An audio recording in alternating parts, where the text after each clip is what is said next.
Assalamualaikum warahmatullahi wabarakatuh.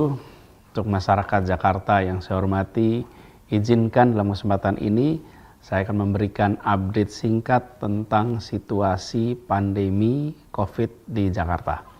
Seperti kita telah rutin laporkan lewat kanal-kanal komunikasi Pemprov, angka kasus aktif Jakarta terus berkurang. Bila sebelumnya kita sempat mencapai angka lebih dari 100.000, bahkan pada tanggal 16 Juli 2021 ada 113.000 kasus aktif. Dan kemarin kasus aktif kita sudah turun di angka 64.000. Penurunan kasus aktif ini konsisten dengan tren penurunan di beberapa parameter lain. Misalnya positivity rate kita yang semula sekitar 45%, kini sudah berada di kisaran 25%.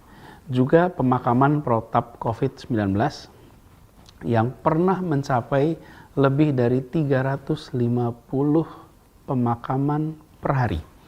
Kini sudah turun di bawah 200 per hari. Kami terus berkeliling, saya mendatangi rumah sakit, puskesmas, melihat langsung perkembangan di lapangan. Kita juga memantau lewat CCTV, karena ada CCTV yang memantau seluruh kondisi di rumah sakit. Dan tadi pagi juga saya mendatangi Rumah Sakit Umum Daerah Budi Asih, kemudian RSKD Durensawit. Situasinya sudah jauh berbeda dibanding ketika kita datang di waktu-waktu sebelumnya. Saat itu rumah sakit sangat penuh. Bahkan selasar depan IGD pun itu dipenuhi oleh antrian pasien yang akan masuk ke IGD. Antriannya masuk IGD penuh, IGD-nya penuh, rawat inapnya penuh, ICU-nya juga penuh. Nah, sekarang ini selasar-selasar IGD sudah kosong. Pasien sudah bisa langsung masuk ke IGD. Di dalam IGD-nya juga hanya beberapa orang pasien. Dan situasi ini terlihat di banyak rumah sakit di Jakarta. Artinya apa? Kalau antrian IGD sudah longgar, artinya aliran pasien baru yang datang ke fasilitas kesehatan sudah berkurang. Tidak sebanyak pada beberapa minggu yang lalu. Nah, harapannya nanti yang keluar dari rumah sakit juga semakin banyak. Yang masuk sedikit, karena itu beban rumah sakit menjadi berkurang, tapi yang masih di dalam saat ini masih cukup banyak. Apakah ini artinya pandemi di Jakarta sudah benar-benar aman? Sama sekali belum. Kita harus hati-hati untuk memaknai ini. Kasus aktif hari ini masih 64.000. Artinya apa 64.000 itu? Artinya hari ini ada 64.000 orang yang sudah dinyatakan positif dan belum dinyatakan sembuh.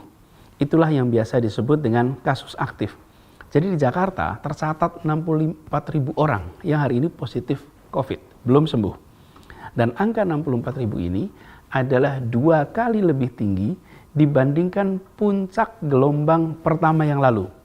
Jadi ketika kita sekarang mengatakan bahwa kondisinya menurun dibanding bulan lalu, jangan kemudian cepat-cepat puas, karena status hari ini itu masih 2 kali di gelombang pertama dulu.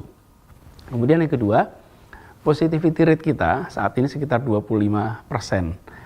Ini masih jauh di atas rekomendasi ideal dari WHO. Berapa itu? Di bawah 5%. Jadi kalau mau disebut aman itu, bila positivity rate-nya itu di bawah 5%. Apa itu positivity rate?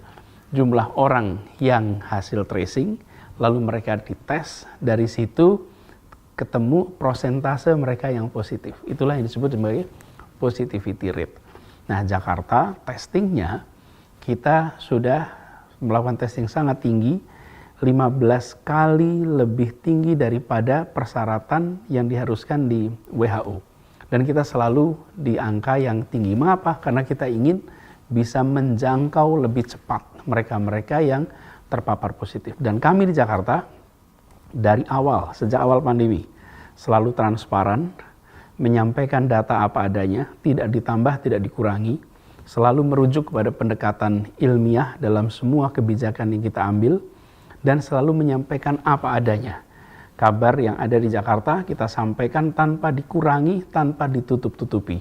Karena kita percaya bahwa masyarakat di Jakarta menginginkan informasi yang benar, informasi yang bisa dipercaya, dan kami pun yakin informasi yang benar, informasi yang dipercaya, ini yang akan membuat masyarakat bisa bertindak dengan benar, bertindak dengan baik, dan sama-sama kita menghadapi pandemi ini dengan cara yang benar. Jadi kembali kepada IGD, alhamdulillah antrian di IGD sudah terurai.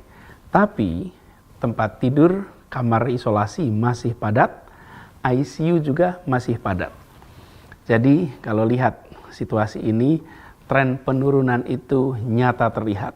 Tapi situasi ini masih jauh dari ideal. Karena itu penting sekali bagi kita semua untuk yuk kita lanjutkan, yuk kita teruskan momentum perbaikan ini.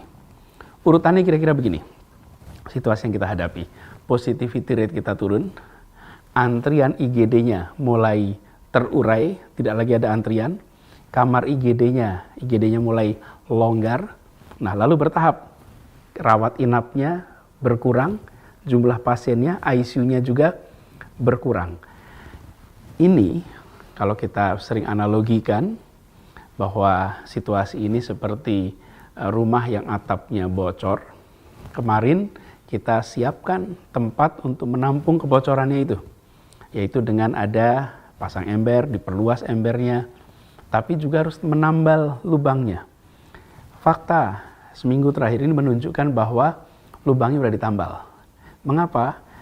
Jumlah orang yang terpapar COVID yang harus dirawat mengalami penurunan. Harapannya nanti yang sekarang sedang dirawat bisa segera pulang, yang di ICU segera pulih, sehingga kita bisa menyaksikan kasus aktif makin hari makin sedikit. Karena itu izinkan juga saya mengajak kepada seluruh warga Jakarta, jangan pesimis. Nyatanya kita bisa bersama-sama mulai menurunkan tingkat kegawatan situasi. Minggu lalu, 3 minggu lalu, bulan lalu kita menyaksikan Jakarta menuju kondisi genting. Sekarang kita menyaksikan Jakarta mulai menjauhi kondisi genting itu. Dan ini artinya jangan lengah, jangan kendor. Jangan sampai gelombang perbaikan yang sekarang sudah mulai terasa ini lalu berhenti atau malah berbalik kemudian naik lagi. Kenapa? Karena kita lengah, karena kita kendor, karena kita tidak disiplin. Jadi tetap jaga protokol kesehatan kapanpun, dimanapun. Dan terus kurangi mobilitas jika tidak perlu. Dan bagi perusahaan-perusahaan, jangan paksakan karyawan masuk bila itu meresikokan protokol kesehatan di kantor Anda. Ini adalah wujud dari tanggung jawab kita untuk sama-sama menghentikan penyebaran COVID-19. Butir terakhir yang ingin saya sampaikan, mungkin ini yang terpenting, data di Jakarta menunjukkan bahwa vaksinasi menurunkan resiko keparahan dan resiko kematian akibat COVID secara signifikan. Jadi penurunannya itu nyata sekali.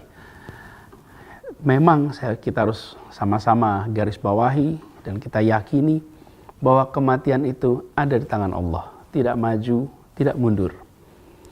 Di sisi lain, kita menyaksikan bahwa tidak ada vaksin apapun yang 100% mencegah kematian.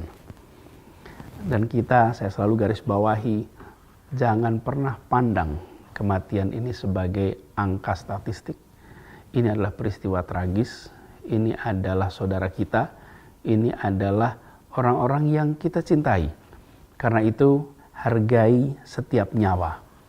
Oleh karena itu juga, bagian dari ikhtiar kita, mari kita vaksin. Karena kita menyaksikan bahwa semakin tinggi tingkat vaksinasi, maka semakin rendah tingkat risiko. Jadi kita menyaksikan laporan di lapangan bahwa vaksinasi menurunkan risiko fatalitas secara signifikan. Jadi risikonya itu jauh lebih rendah bagi mereka yang sudah tervaksin. Karena itu jangan tunda. Bagi yang belum, yuk segera ikuti program vaksinasi. Daftarkan keluarga, daftarkan diri Anda, bisa daftar lewat Jaki, sebuah aplikasi. Kemudian Anda lindungi diri Anda sendiri, lindungi keluarga, lindungi tetangga, lindungi orang-orang sekitar Anda.